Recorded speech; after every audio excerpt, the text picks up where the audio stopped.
हरिओम श्री राम अम्बज्ञम। मेरा नाम कांचन वीरा संदीप सिंह मोरे।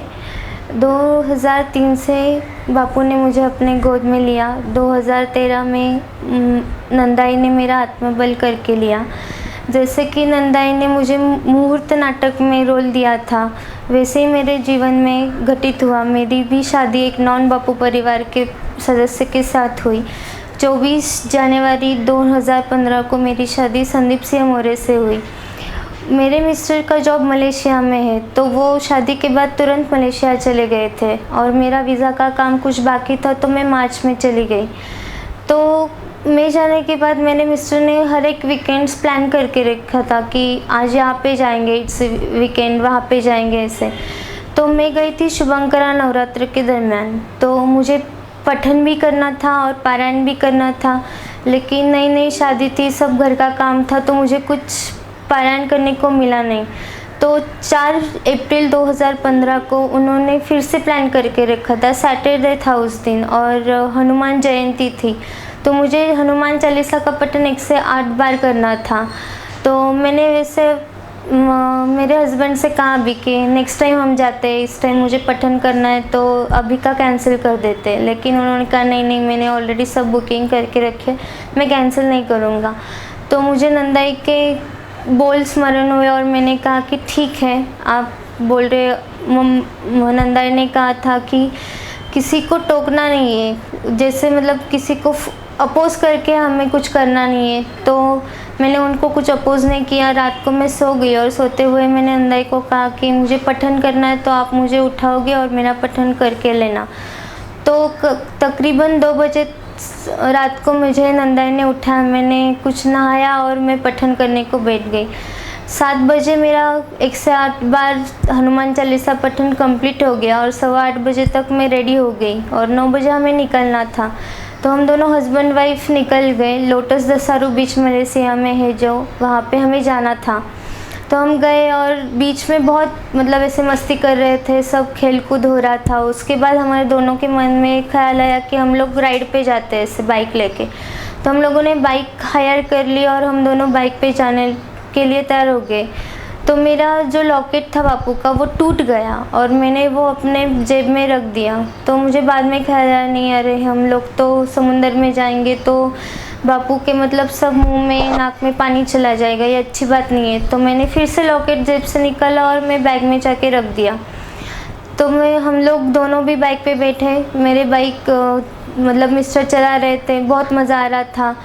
और आगे जाएंगे और आगे जाएंगे ऐसे मैं हस्बैंड को बोल रही थी और हम बीच समुंदर मतलब बहुत बीच में निकल गए। और मैंने मुड़ के देखा तो दूर दूर तक मुझे कुछ भी नहीं दिखाई दे रहा था। तो मैंने पति से कहा कि चलो अभी हम रिटर्न चलते हैं वैसे।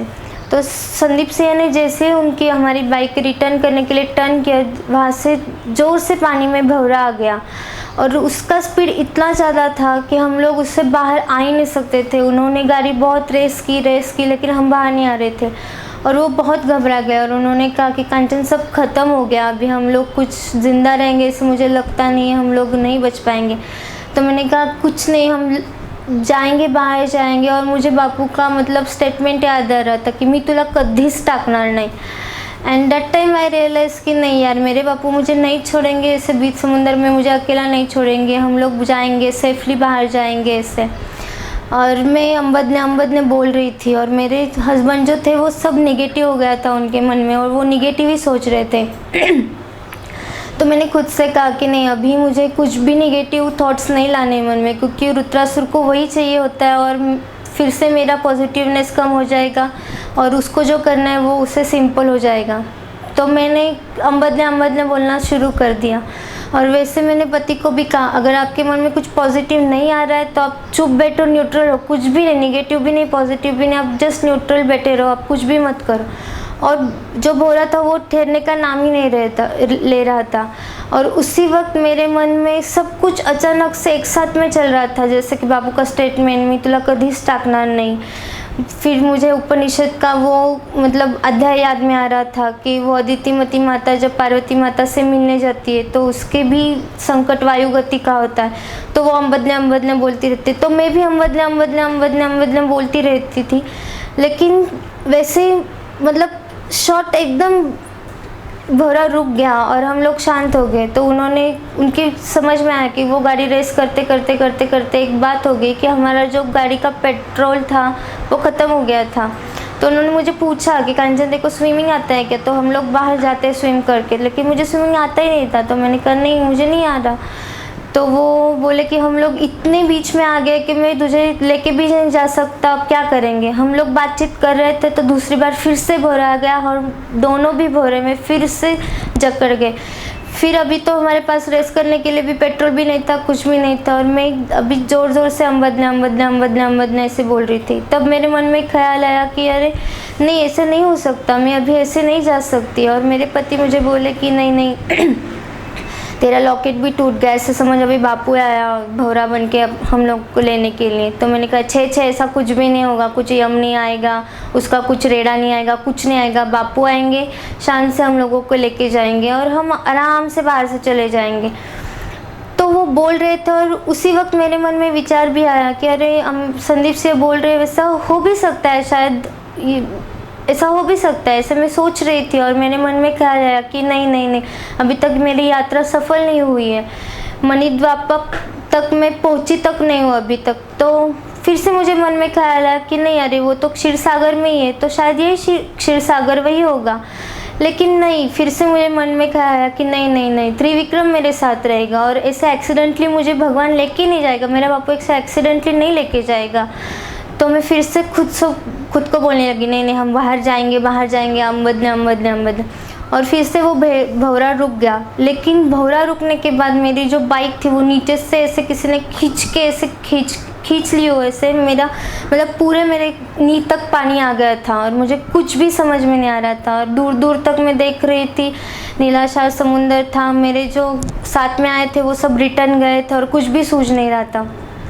तो फिर से हम लोग बात कर रहे थे अभी क्या करें। और फिर से तीसरी बार भौरा आया, फिर हम लोग उसमें जकड़ गए।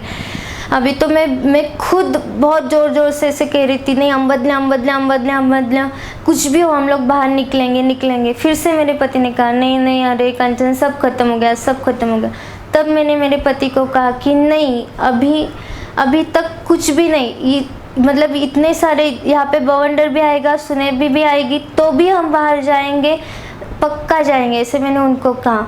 फिर वो भौरा रुक गया और मैं सोच रही थी कि कोई हमें लेके आए ऐसे, और सूर्यास्त होने का समय हो गया था और मैं सोच रही थी कि कोई आए। और बापू ने उसको काउंटर वाले को सद्बुद्धि दी, उसने वो बाइक्स काउंट्स किए और वो हमें लेने के लिए अंदर आ गया। तो अंदर आने के बाद वो बोला कि नहीं मैडम टाइडल बहुत स्ट्रॉन्ग है, क्योंकि उस दिन पूर्णिमा भी थी और चंद्र ग्रहण भी था, तो अब बाहर चलो, मैं साहब को लेने के लिए फिर से आता हूँ। मैंने बोला नहीं आप लोग बाहर जाओ और किसी को लेके आओ, फिर हम लोग बाहर जाएंगे। वो गए और उसके बाद कुछ मतलब ऐसे काल ने हम लोगों को जकड़ के ही रखा था, ऐसा कुछ रुका नहीं था। वो बाहर गए और फिर से मेरी बाइक ऐसे किसी ने नीचे से खींच ली और मेरे कमर तक पानी आ गया था, मतलब कमर से नीचे तक मैं पानी में ही थी बीच समुंदर में। और वो बाहर गए, फिर वो लेके आए एक आदमी को और वो दोनों हमें 2 बाइक पे बैठा के बाहर लेके जा रहे थे। तो वो जो हम जिस बाइक पे हम लोग बैठे थे वहाँ पे उन्होंने ऐसे चेन डाल के वो खींचने की कोशिश की, लेकिन वो बाइक बाहर आई नहीं। तो हम लोगों को उन्होंने किनारे तक छोड़ दिया और उसके बाद में एक बोट लेके वो अंदर आए और उसको चेन से खींच के ऐसे निकाले। तो वो जो बाइक रहती है, हम जहाँ पे पैर रखते, वो जो उसका मतलब हिस्सा था वो बीच समुंदर में ही रह गया और उसका ऊपर का हिस्सा उस बोट में आ गया। तो मुझे आज यहाँ पे यही कहना है, मतलब संकट कितना भी बड़ा हो लेकिन उससे बड़ा हमारा बाप है।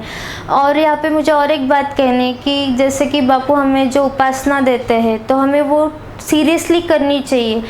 काश उस दिन मेरा मतलब वहाँ पे जाना कैंसिल नहीं होने वाला था, लेकिन फिर भी बापू नंदाई मामा ने वो पठन करके लिया, तो मैंने वो पठन किया तो वो कवच हम दोनों को प्राप्त हो गया, तो हम लोग सुखरूप बाहर आ गए। तो वो एक दिन था कि मेरे पति को बापू का ये भी पता नहीं था, और आज का एक दिन है जो बाहर आने के बाद मेरे पति ने कहा अम्बदने ऐसे बापू थैंक्स अम्बदने। और उसके बाद जो बापू ने उनको अपने पास लिया है, तो बापू ने उनके पास से 5 प्रपत्ति भी उस साल मतलब 2015 के साल में जो प्रपत्ति थी वो करके ली। सरप्राइजिंगली वन थिंग मुझे यहाँ पे कहनी है कि उन्होंने मुझे पूछा था, मैंने जस्ट उनको कहा था कि नहीं ये करना है ऐसे करके, तो उन्होंने पहली बार किया, मैंने उनको बताया कैसे करना। जो 4 बचे हुए प्रपत्ति थे उन्होंने अपने आप किया और बहुत मतलब मन लगा के किए, इसलिए मैं बहुत खुश हुआ। जो भी हमारे पास है सब बापू का दिया हुआ है, तो हम अम्बज्ञ हैं, सिर्फ जो भी आज जिंदा है यहाँ पे तो सिर्फ बापू की वजह से है। हरिओम श्री राम अम्बज्ञ।